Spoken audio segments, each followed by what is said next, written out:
À l'occasion de la journée de la souveraineté célébrée tous les 14 janvier, l'École supérieure du journalisme et des sciences de la communication a organisé ce mercredi un panel placé sous le thème La communication comme socle de la souveraineté.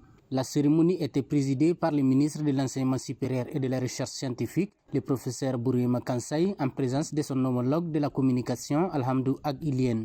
Pour le professeur Bourima Kansai, la jeunesse occupe un rôle central dans la défense et la consolidation de la souveraineté nationale.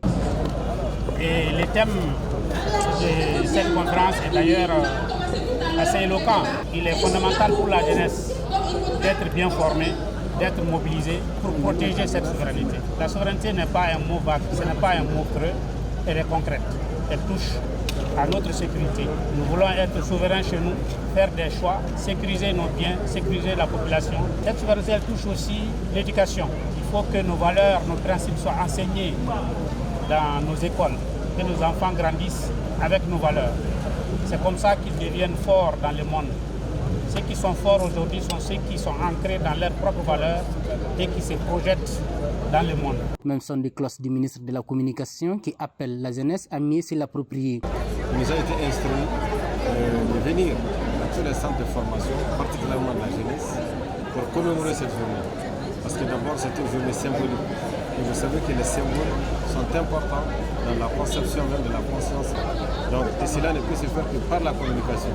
Donc, nous invitons ces jeunes, qui sont les futurs communicants du pays, à prendre à bras le corps cette politique et vision de souveraineté. Le directeur général de l'ESJC, Dr Aboubakar Abdoulouahidou Maïga, a insisté sur l'importance du soutien populaire. À partir de 2022, on a subi beaucoup de sanctions, suite auxquelles justement les peuples étaient sortis pour soutenir ces autorités. Sans quoi, peut-être que ces autorités aussi allaient en ce moment subir les mêmes exactions qu'on voit ailleurs, par exemple au Venezuela. Et si les peuples étaient sortis pour soutenir ces autorités, c'est pour afficher clairement aux yeux du monde que ces gens-là sont là, en fait, pour mener la politique que nous voulons désormais.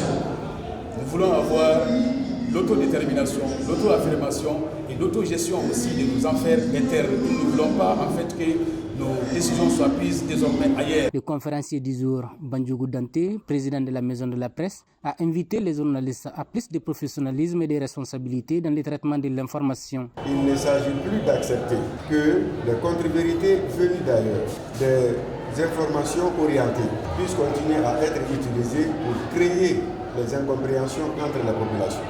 Tout le monde doit pouvoir travailler à faire en sorte que la population ait accès à une bonne information, une information surtout utile.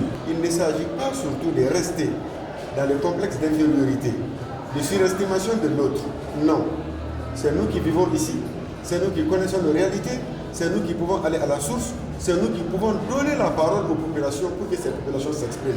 Cette rencontre aura permis aux étudiants d'être mieux outillés aux pratiques du journalisme et de la communication en situation de crise. La communication pour le journalisme dans un pays en paix, un pays qui n'est pas en guerre, est toujours différent du journalisme dans un pays qui est en guerre. La célébration du 14 janvier à sa 4e édition fait suite à son instauration en 2023 par le président de la transition, le général d'armée Assimi Goïta, en souvenir de la grande mobilisation populaire du 14 janvier 2022 contre les sanctions économiques et financières imposées au Mali par la CEDEAO et l'UEMOA.